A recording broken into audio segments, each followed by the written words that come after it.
Bonjour, alors je vous emmène en Afrique.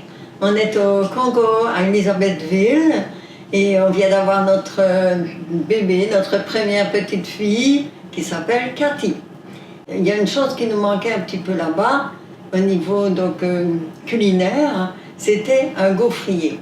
Donc on retourne en Belgique, on présente notre petite fille, et ce qu'on a comme intention, c'est de repartir au Congo avec un gaufrier. Pourquoi? Parce qu'en Belgique, le gaufrier, faire des gaufres, c'est important.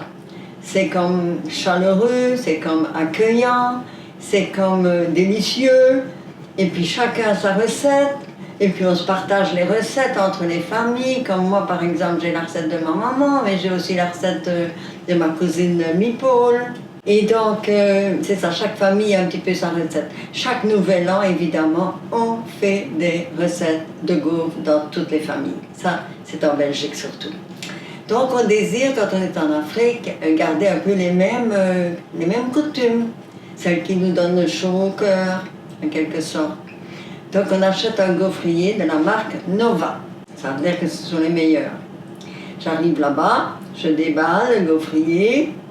Et puis, voici donc, voyez-vous, il se ferme comme ceci, et on peut le rouvrir. Il y a des plaques centrales ici, les plaques se changent, dépendant si on veut faire des petites galettes, on a des petits trous, et dépendant si on veut faire des très grosses galettes ou les galettes de Bruxelles, on met les gros trous, les moyens, etc. On modifie aussi notre recette par rapport au gaufre qu'on désire, au résultat, donc au gaufre qu'on veut avoir. Mais quand j'ai ouvert la boîte, j'ouvre le gaufrier, qu'est-ce que je vois? Je n'ai pas de recette. Donc je prends la recette qui est venue avec le Nova. Et puis je coule ma première gaufre, je ferme le gaufrier. Ouh, ça coule, ça cuit, mais ça coule. Voyez-vous ici, il y a encore du brun. Le gaufrier est tout abîmé. Quelle déception pour Mireille. Alors, je me suis dit, bon ben le gaufrier, il n'est plus aussi beau, mais les gaufres vont être encore aussi bonnes. Donc, je me console là-dessus. Alors, donc, Raymond, évidemment, il se régale. Et puis Cathy, ben, vu qu'elle boit le lait de sa maman, ça devient du lait enrichi. Miam, miam. Ok. Qu'est-ce qu'on fait aussi avec le gaufrier, c'est que quand il y a des petits événements, des petites fêtes, quand on reçoit du monde, on fait vite quelques gaufres et le tour est déjà joué. Alors, nous avons notre gaufrier. Quelques événements qui sont reliés aussi au gaufrier. Là, on va quelques années plus tard, on est au Canada, parce que le gaufrier est arrivé au Canada dans la grosse malle verte, avec toutes les choses qu'on promenait d'un continent à l'autre, de l'Europe jusqu'en Afrique, et de l'Afrique jusqu'aux Amériques. Le gaufrier fait partie du voyagement. Voilà. Alors, nous sommes donc au Canada. Notre gaufrier, on le soupe que c'est pesant. Quand je pense qu'il est allé dans les airs, dans notre grande malle verte. Là, une malle verte, c'est comme un coffre. Elle est verte parce qu'on l'a peinturée en vert, on l'a peint en vert, mais c'est du métal, donc ça peut contenir des choses pesantes. Et je vous assure que le gaufrier, même si je dois le soulever, ça n'existe plus maintenant des gaufriers épais comme ça. Normalement, le gaufrier était sur du 220 au niveau électrique. Alors ici, arrive au Canada, pas 220.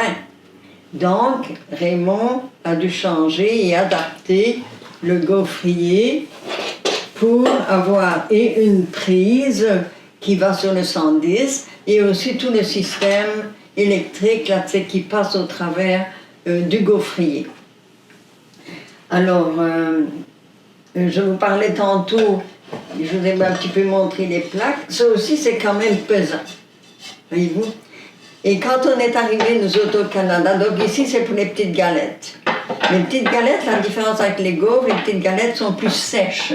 C'est un peu comme un biscuit croquant. pas complètement biscuité, mais c'est plus croquant que la gaufre et un peu moins croquant que le biscuit. Et alors ici, ce sont les gaufres que moi je fais usuellement. Okay, elles sont assez molles, mais ça se sert très bien comme dessert.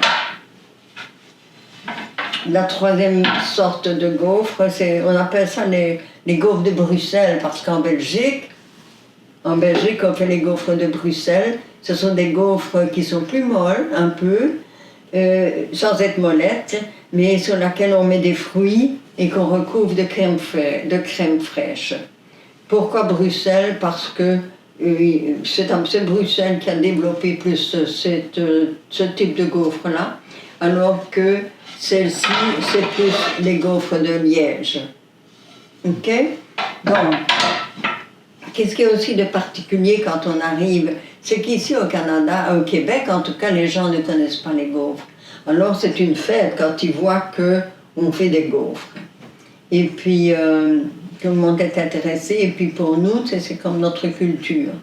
On a quand même beaucoup de différences d'habitudes dans les aliments que l'on mange, surtout à ce temps-là, donc en 1967, quand on est arrivé ici au Canada. Une différence au niveau du pain, par exemple. Nous autres, on était habitués au pain crotté. Ici, c'est le pain tranché. C'est toutes sortes de choses comme ça, là, qui sont comme dans les habitudes alimentaires, qui sont comme différentes. Ça fait comme un peu un choc culturel, en quelque sorte. Alors, donc, nous autres, c'est la fête. Quand on invite des personnes et qu'on fait des gaufres, c'est du nouveau, c'est la fête, et tout le monde se réjouit. Quelques années plus tard, un de nos amis, qui s'appelait Jean-Claude, avait ouvert un restaurant et j'avais entendu parler d'une personne, d'un jeune homme qui travaillait là. Et puis, à ce moment-là, j'étais donc avec mes enfants, moi j'étais divorcée, mais séparée plutôt. Et alors, il y a ce jeune homme-là qui savait que je faisais des gaufres. Alors il me dit comme ça, viens faire des gaufres au restaurant, parce que dans ce restaurant-là, ce qu'il y avait de très particulier, c'est qu'on invitait des personnes qui faisaient la cuisine à venir préparer leurs plats et à l'offrir à la clientèle. Bon, je dis oui, je peux aller faire des gaufres. Alors un beau certain soir, je m'en vais donc faire les gaufres et pendant toute la soirée, de 8h à peu près jusqu'à 11h30 du soir, je fais des gaufres et les gaufres étaient mangées au fur et à mesure. 11h, il n'avait plus de pâte. Qu'est-ce que je fais? Je dis, écoute, je vais laisser refroidir le gaufrier parce que c'est comme je vous disais, c'est un métal pesant. Il faut du temps pour refroidir et je reviendrai le lendemain. Donc, le lendemain matin, il restait des gaufres sur le comptoir, quelques gaufres sur le comptoir. Le cuisinier, un des cuisiniers qui était là, ça c'est ce qu'on m'a raconté, arrive et voit ces gaufres-là. Oh, elle dit, ce sont des bonnes gaufres, c'est dommage que ce n'est pas fait avec du blé entier.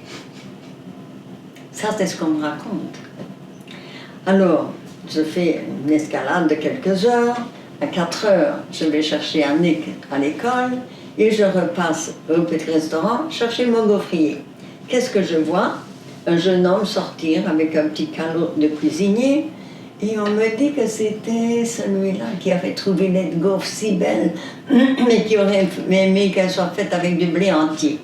Il s'appelait Andéric Stuart.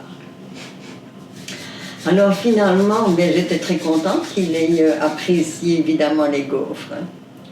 Mais c'est là qu'a germé notre première rencontre.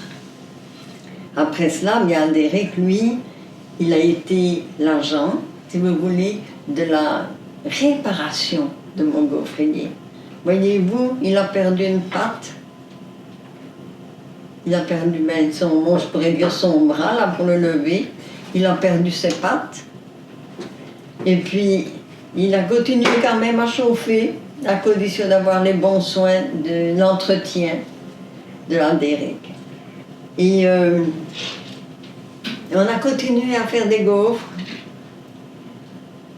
pas nécessairement avec du blé entier, mais moitié blanc et moitié blé entier. Voilà.